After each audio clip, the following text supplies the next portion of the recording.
Hello friends, welcome to my channel Archana Jha Choudhary. Guys, आज मैं पूरी बनाने की रेसिपी लाई हूँ, वो भी 4 फ्लेवर में। 4 अलग अलग फ्लेवर में 4 तरह की कचौड़ी बनाएंगे। हर बार एक ही फ्लेवर में पूरी या कचौड़ी क्यों खाएं, हर बार अलग अलग फ्लेवर में अलग अलग चीजों से घर के इंग्रेडिएंट से तैयार कीजिए। तो चलिए गाइज, जल्दी से शुरू करते हैं 4 फ्लेवर में कचौड़ी की रेसिपी। सबसे पहले बनाएंगे पालक की कचौड़ी। पालक की कचौड़ी बनाने के लिए मैंने 1 गड्डी पालक बाजार से मंगा लिया है। पालक बिल्कुल फ्रेश होना चाहिए और इसके पत्ते छोटे छोटे होना चाहिए। तो गाइस, सबसे पहले हम इस पालक को छांट कर इसके सॉफ्ट पत्ते निकाल लेंगे। जो हरे भरे जो दिखते हैं, ताजे दिखते हैं, उन पत्तों को छांट लेंगे। इसके बाद हम इन पत्तों को वॉश करेंगे। 3 से 4 बार आपको अच्छी तरह से इसे वॉश कर तैयार करना है और इसके बाद इसे उबलने के लिए चढ़ाना है। पैन में 1 गिलास पानी डालेंगे, इसमें पालक को डाल देंगे। तो मैंने पैन में पालक, पानी, 1 हरी मिर्च भी डाल दिया है। गैस का फ्लेम लो टू मीडियम रखेंगे। इसके ऊपर लिड भी डाल देंगे और इसे लगभग 30 सेकंड हम इसे पकने देंगे। इतने में ही यह अधपका हो जाता है। इसके बाद हम गैस ऑफ करेंगे।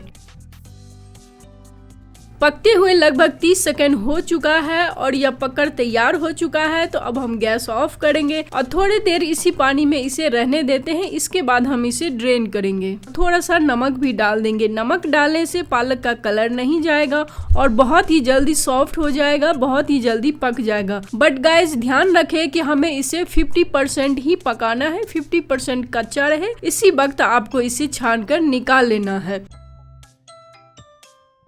तो 15 मिनट और हो चुका है, ठंडा हो चुका है। तो अब मैं इसे छान लेती हूँ। छानने के बाद हमें इसे पीसना है। तो गाइस, ध्यान रखें कि अगर आपका पालक अभी गर्म है तो थोड़ा सा रुक जाए, थोड़ा वेट करें और इसके बाद इसे पीसे। तो मैं ले रही हूँ 1 मिक्सर ग्राइंडर का जार और इसमें डाल रही हूँ पालक को। और सबसे पहले हम पालक को पीस कर तैयार करेंगे। जरूरत हो तो इसमें पानी डालें या फिर बिना पानी का ही पीस कर तैयार करें।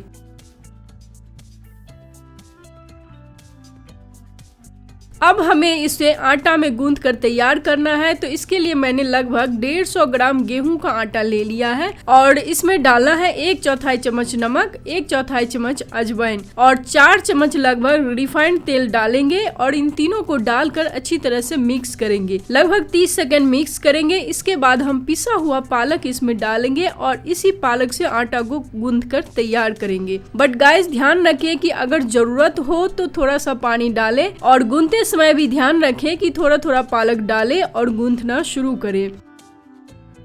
अब आप देख सकते हैं कि मैं थोड़ा सा पानी इसमें ऐड कर रही हूँ। आटा हालांकि गूंथ चुका है बट थोड़ा सा ड्राई है, तो थोड़ा सा मैं पानी इसमें डाल रही हूँ। डालकर अच्छी तरह से इसे गूंथ रही हूँ। अच्छी तरह से हमें इसे मैश करना है, सॉफ्ट डो तैयार करना है। बट ध्यान रखें कि ज्यादा लूज ना रखें, टाइट डो ही गूंथ कर तैयार करें। गूंथने के बाद एक टॉवल डालकर आधे घंटे के लिए छोड़ देंगे।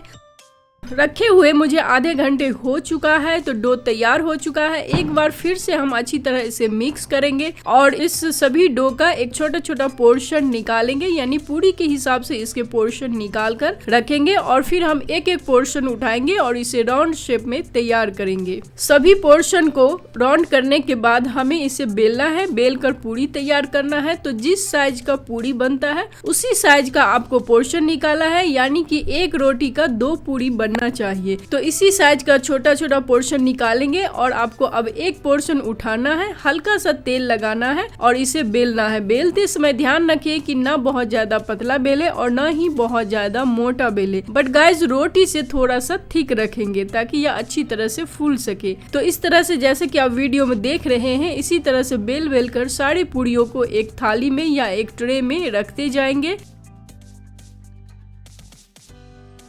तो मैंने सारे पूरियों को बेल कर तैयार कर लिया है। अब हमें इसे तलना है। तो तलने के लिए मैंने एक पैन गैस पर गर्म होने के लिए चढ़ा दिया है और इसमें मैंने लगभग 300 ml रिफाइंड तेल डाल दिया है। गाइस, पूरी आप देसी घी में भी तल सकते हैं, रिफाइंड तेल में भी तल सकते हैं। तो मैं तल रही हूँ रिफाइंड तेल में। तो तेल को मैंने डाल दिया है और लगभग यह गर्म हो चुका है। तो आटा का छोटा सा पोर्शन इसमें डालेंगे और देखेंगे कि अगर ये प्रोसेसिंग होने लगता है, अगर ये तल जाता है तो इसके बाद हम पूड़ियाँ भी डाल सकते हैं। तो छोटा पोर्शन तलकर तैयार हो चुका है या तेल अच्छी तरह से गर्म हो चुका है। गाइस ध्यान रखें कि पूड़ियों को तलने के लिए तेल अच्छी तरह से गर्म होना चाहिए और जो सबसे बड़ा बर्नल है यानी जिसमें सबसे ज्यादा फ्लेम देता है उसी पर इस पैन को रखें ताकि ज्यादा से ज्यादा हीट मिलेगा तो पूड़ियाँ अच्छी तरह से फूल पाएगा। तो अब हम इसमें एक पूड़ी डालेंगे और इससे दोनों तरफ से फ्लिप करते हुए इस पूड़ी को तलेंगे। तो आप देख सकते हैं कि कितनी अच्छी तरह से पूड़ी फूल रहा है।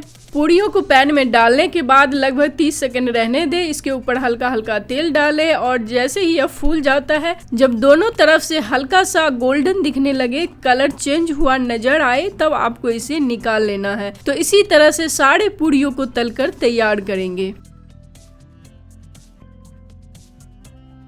तो गाइज मेरी पालक की कचौड़ी सभी तल चुके हैं, सभी तैयार हो चुका है। तो आप देख सकते हैं कितना सुंदर पालक की कचौड़ी बना है, यानी हरा भरा पालक की कचौड़ी, पालक की पूड़ियाँ तैयार हुई है। गाइज यह देखने में जितना सुंदर लग रहा है, खाने में भी उतना ही सुंदर लगता है और न्यूट्रिशन भी उतना ही अच्छा है। तो आप इस पूड़ी कचौड़ी को अपने घर में ट्राई जरूर कीजिए। अभी पालक का सीजन है, पालक बहुत अच्छा मिल रहा है, तो क्यों ना इस ठंड में गर्मा गर्म पालक की कचौड़ी और पनीर की स्पेशल सब्जी या आलू मटर की सब्जी या दम आलू के साथ इसे एंजॉय किया जाए। अब चलते हैं हम अपनी दूसरी कचौड़ियों की तरफ। गाइस दूसरी कचौड़ी मैं प्लेन ही रख रही हूँ क्योंकि आगे का 2 कचौड़ी फ्लेवर में है, यानी कि बिल्कुल न्यू कचौड़ी है। तो प्लेन कचौड़ी बनाने के लिए यानी कि प्लेन पूरी बनाने के लिए मैंने लगभग 150 ग्राम गेहूं का आटा ले लिया है। इसमें 1/4 अजवाइन और 1/4 चम्मच नमक डाल दिया है। 4 चम्मच रिफाइंड तेल डालेंगे और इसको अच्छी तरह से मिक्स करेंगे। लगभग 30 सेकंड मिक्स करेंगे और इसके बाद हम थोड़ा थोड़ा पानी डालते हुए इस डो को गूंथ कर तैयार करेंगे। गाइस ध्यान रखें कि पूरी के लिए थोड़ा सख्त डो ही गूंथा जाता है, बट इसे अच्छी तरह से आपको मसलना है, मिक्स करना है ताकि इसकी जो डो है वो स्मूथ बनना चाहिए, ताकि जब आप पूड़ियाँ बेले तो अच्छी तरह से बेलने में भी आसान हो और जब तले तो अच्छी तरह से फुली फुली कचौड़ियाँ तैयार हो।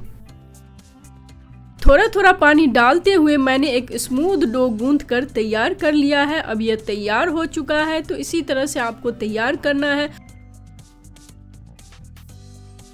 छोड़े हुए 30 मिनट हो चुका है, लगभग हाफ एन आवर हो चुका है। तो अब हम इसकी कचौड़ी तैयार करेंगे। तो जितना भी डो है इसका छोटा छोटा पोर्शन निकालेंगे, एक पूरी के हिसाब से इसका पोर्शन निकालेंगे और इन सभी पोर्शन को हम राउंड शेप में तैयार करेंगे, यानी कि एक एक पोर्शन उठाएंगे, इसे राउंड करेंगे और रखते जाएंगे। अब हमें इसे बेल कर तैयार करना है। तो एक पोर्शन उठाएंगे, इसमें हल्का सा तेल लगाएंगे और रोलिंग बोर्ड पर रखेंगे और रोल करना शुरू करेंगे। बट गाइस ध्यान रखें जब आप इसे रोल करते हैं तो बहुत दबे हाथों से आपको इसे रोल नहीं करना है, यानी इस पर ज्यादा दबाव नहीं डालना है। रोलर को हल्का हल्का चलाना है ताकि गोल पूड़ियाँ बने और चारों तरफ इसकी थिकनेस बराबर होना चाहिए, बीच में भी बराबर थिकनेस होना चाहिए, यानी कहीं ऐसा ना हो कि कहीं मोटा हो जाए और कहीं पतला हो जाए। तो इस चीज का आप ध्यान रखें कि चारों तरफ आपकी जो पूड़ी की जो थिकनेस है, मोटाई है, वो बराबर होनी चाहिए। तो इसी तरह से सारे पूड़ियों को बेल कर रखेंगे और इसके बाद हम तलना शुरू करेंगे। तो सारे पूड़ियों को बेल कर मैंने तैयार कर लिया है। अब हमें इसे तलना है। तो तलने के लिए मैंने एक पैन चढ़ा दिया है। पैन में लगभग 300 ml रिफाइंड तेल डाल दिया है और तेल गर्म हो चुका है। तो अब हम इसमें छोटा सा आटा का पोर्शन गिराएंगे और जैसे यह तल जाता है तो इसका मतलब है कि तेल गर्म हो चुका है। तो इस आटा को डो को हम निकाल देंगे। अब हम एक एक पूड़ियाँ इसमें डालेंगे और तलना शुरू करेंगे। गाइस ध्यान रखें कि गैस का फ्लेम फुल होना चाहिए और तेल अच्छी तरह से गर्म होना चाहिए। तेल का हीट जितना अच्छा रहेगा पूड़ियाँ उतनी ही अच्छी तरह से फूलेगी, फुली फुली कचौड़ियाँ तैयार होगी। तो ये मैं डाल रही हूँ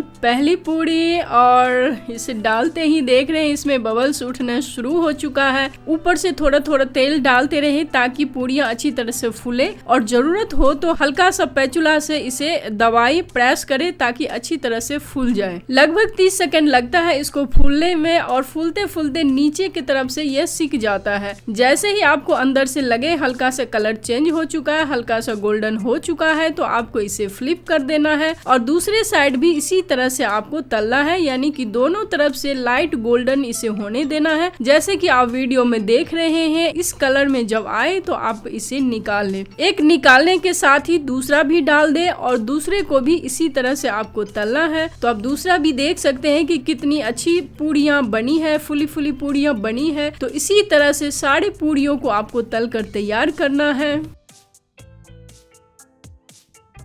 तो सारी पूड़ियाँ तल कर तैयार हो चुकी है गाइस। आप देख सकते हैं कितना सुंदर हमारा प्लेन या येलो कलर का प्लेन कचौड़ी तैयार हुआ है। तो इसी तरह से कचौड़ी तैयार कीजिए और किसी भी चटपटे सब्जी के साथ, मजेदार सब्जी के साथ इसे एंजॉय कीजिए, बहुत ही अच्छा लगेगा गाइस। अगर आपको पनीर की रेसिपी या छोले या आलू मटर की सब्जी या आलू की ग्रेवीदार सब्जी की अगर रेसिपी आपको देखना है तो इसका लिंक मैंने इस वीडियो के डिस्क्रिप्शन में डाल दिया है। तो आप इस लिंक को क्लिक कर इस वीडियो को आप देख सकते हैं। गाइस सबसे पहले आप सभी को बहुत बहुत धन्यवाद कि आप सभी ने मेरे चैनल को सब्सक्राइब किया, उन सभी वीडियोस को लाइक किया, शेयर किया, इतने अच्छे व्यू दिए हैं, इतने अच्छे अच्छे कमेंट कर रहे हैं। आप सभी को बहुत बहुत धन्यवाद गाइस। अगर आप लोगों का इसी तरह से सपोर्ट मिलता रहेगा तो चैनल बहुत अच्छा चलेगा और बहुत अच्छी अच्छी रेसिपीज मैं डालती रहूंगी। तो आप सभी का सपोर्ट मिलते रहना चाहिए। तो गाइस अगर चैनल पर अगर आप नए हैं और अभी तक चैनल को सब्सक्राइब नहीं किया है तो जल्दी से सब्सक्राइब कर लीजिए, क्योंकि मैं ला रही हूँ एक से एक लेटेस्ट रेसिपी।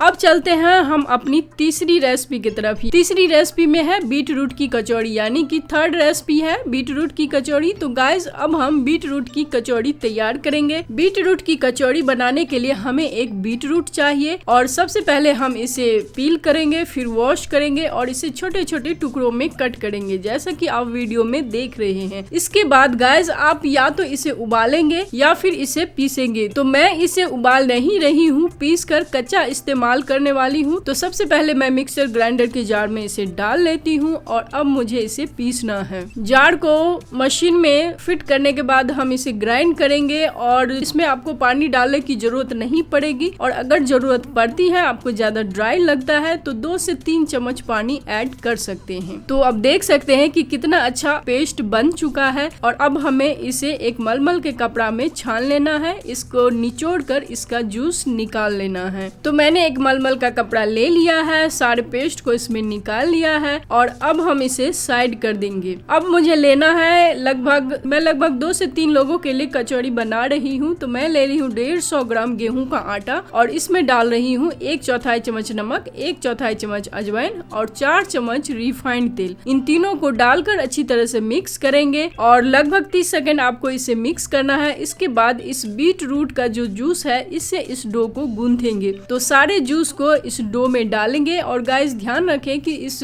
जूस को आप जब बनाते हैं तो उस जूस को एक किसी कटोरी में, एक किसी बाउल में निकालें, क्योंकि अगर हो सकता है कि आटा आपसे थोड़ा ज्यादा गीला हो जाए तो आपको उसमें निकाल लेंगे तो ज्यादा अच्छा रहेगा। बट मैं डो में ही निकाल रही हूँ क्योंकि मुझे पता है कि इसमें गीला नहीं होने वाला है। तो मैं सारा जूस इस आटा में निकाल लेती हूँ और इसके बाद हमें इसे इसी जूस में इस आटा को गूंथ कर तैयार करना है। जूस में डो गूंथने के बाद अगर जरूरत हो तो आप थोड़ा सा पानी ऐड कर सकते हैं, जितना जरूरत हो उतना ही पानी डालें और ध्यान रखें कि हमेशा की तरह जिस तरह से पूड़ी के लिए आटा गूंथते हैं उसी तरह से आपको गूंथ कर तैयार करना है।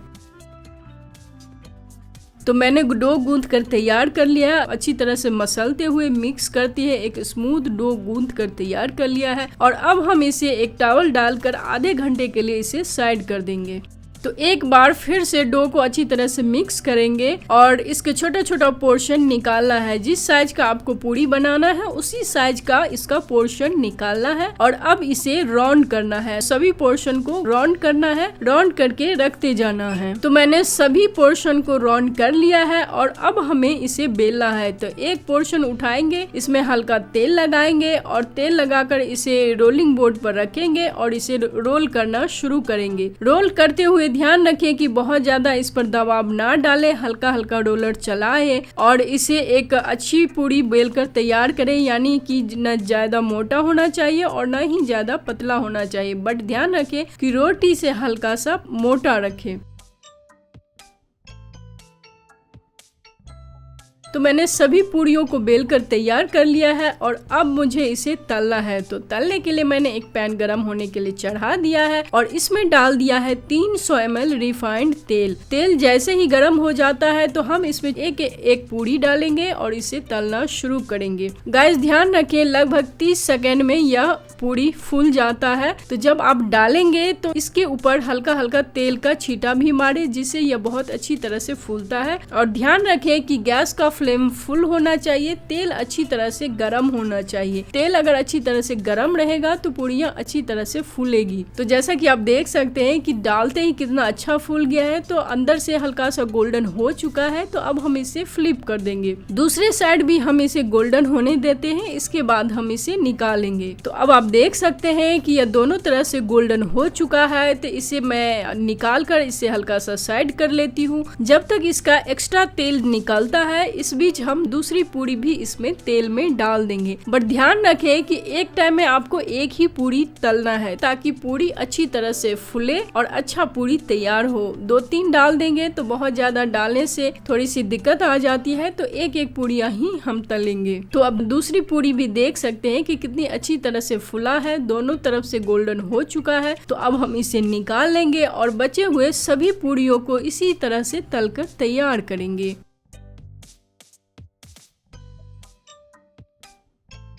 तो सारी पूरियां तल चुकी है, हमारी बीट रूट की कचौड़ी भी तैयार हो चुकी है। चटपटी सब्जी के साथ गर्मा गर्म कचौड़ी एंजॉय करें। इसी तरह से बीट रूट की कचौड़ी बनाएं और अगर रेसिपी पसंद आ रही हो तो एक लाइक जरूर दीजिए। अब चलते हैं हम अपने 4th रेसिपी की तरफ। 4th रेसिपी में है आलू की कचौड़ी। तो आलू की कचौड़ी बनाने के लिए मैंने 2 आलू उबाल लिया है, छिलके इसे रख लिया है और अब हमें इसके लिए चाहिए 150 ग्राम गेहूं का आटा, 1/4 चम्मच नमक, 1/4 चम्मच अजवाइन और 4 चम्मच रिफाइंड तेल। तेल, नमक, अजवाइन डालकर अच्छी तरह से इस आटा को मिक्स करेंगे। गाइस ध्यान रखें कि ये जो पोर्शन है ये केवल 2 से 3 लोगों के लिए है और अगर आपको ज्यादा लोगों में सर्व करना है, ज्यादा बनाना है तो इसकी मात्रा भी बढ़ा ले, यानी आलू और आटा का भी पोर्शन बढ़ा दें और नमक अजवाइन का भी पोर्शन बढ़ा दें। तो आटा को अच्छी तरह से मिक्स करने के बाद अब हम इसमें इस दोनों आलू को ग्रेट कर देंगे। चाहे तो आप पहले से भी एक प्लेट में ग्रेट करके रख सकते हैं, बट मैं इसी वक्त इसे ग्रेट कर रही हूँ। तो ग्रेट करके सभी आलू को इसमें मैं डाल रही हूँ और मैंने दोनों आलू को ग्रेट कर लिया है। तो अब मुझे इसे अच्छी तरह से इसमें मिक्स करना है। मिक्स करते समय ध्यान रखें कि पहले आलू से डो को अच्छी तरह से गूंथ ले और अगर जरूरत हो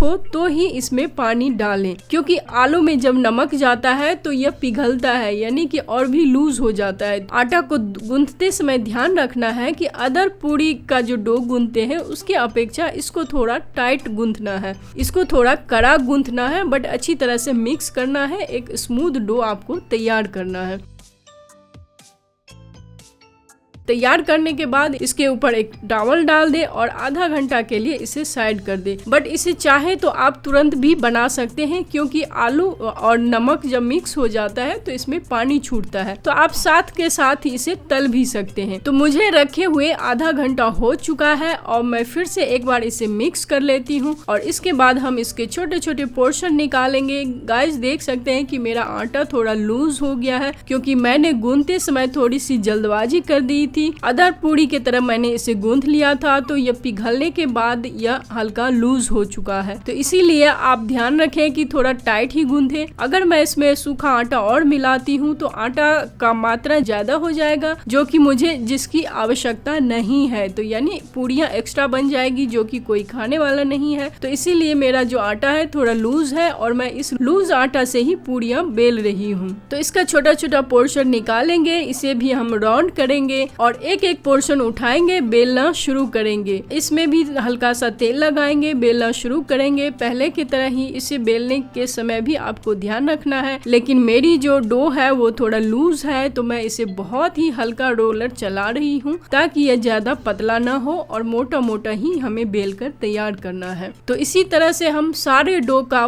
पूड़ियाँ बेल कर तैयार कर लेंगे। तो सारी पूड़ियों को बेल कर मैंने तैयार कर लिया है और अब हमें इसे तलना है। तलने के लिए मैंने एक पैन गरम होने के लिए चढ़ा दिया है। इसमें 300 ml रिफाइंड तेल डाल दिया है। तेल गरम हो चुका है। अब हम इसमें एक पूड़ी डालेंगे और तलना शुरू करेंगे। अब आप देख सकते हैं कि ये जो पहली पूड़ी जो है वो अच्छी तरह से फूला नहीं, क्योंकि मेरा जो डो है ये थोड़ा लूज हो चुका है, तो इसमें एक छिद्र हो गया था जिसके कारण इसका एयर निकल गया है, तो इसीलिए फूल नहीं पाया। अब मैं दूसरी पूड़ी उठाकर इसमें डाल रही हूँ और लगभग 30 सेकंड लगता है इसे फूलने में। थोड़ा सा तेल का छींटा भी मारेंगे ताकि अच्छी तरह से यह फूल जाए। और वाओ, आप देख सकते हैं कितनी अच्छी पूड़ी बन रही है, यह बहुत ही अच्छा फूला है। तो इसी तरह से सारी पूड़ियाँ फूलनी चाहिए। तो नीचे जैसे ही हल्का सा गोल्डन हो जाता है इसे हम फ्लिप कर देंगे और दोनों तरफ से लाइट गोल्डन हमें इसे तलना है। आटा को गूंथने में 2 पिंच येलो कलर मिक्स करेंगे, इससे पूड़ी का कलर येलो यानी कि डार्क येलो हो जाएगा और फ्लेवर भी बहुत अच्छा आएगा। तो दोनों तरफ से पूड़ी अच्छी तरह से गोल्डन हो चुका है, तो अब हम इसे निकाल लेंगे और बचे हुए पूड़ियों को भी इसी तरह से तलकर तैयार करेंगे। तो गाइस देख सकते हैं सभी पूड़ियाँ तलकर तैयार हो चुकी है, यानी कि हमारी आलू की कचौड़ी यानी कि हमारी 4th रेसिपी आलू की कचौड़ी भी तैयार हो चुकी है। तो गाइस अगर रेसिपी पसंद आ रही हो तो लाइक कीजिए और जल्दी जल्दी चैनल को सब्सक्राइब कर लीजिए। तो इसी तरह से चारों कचौड़ी आप अपने घर पर बनाइए और चटपटी सब्जी के साथ इसे सर्व कीजिए।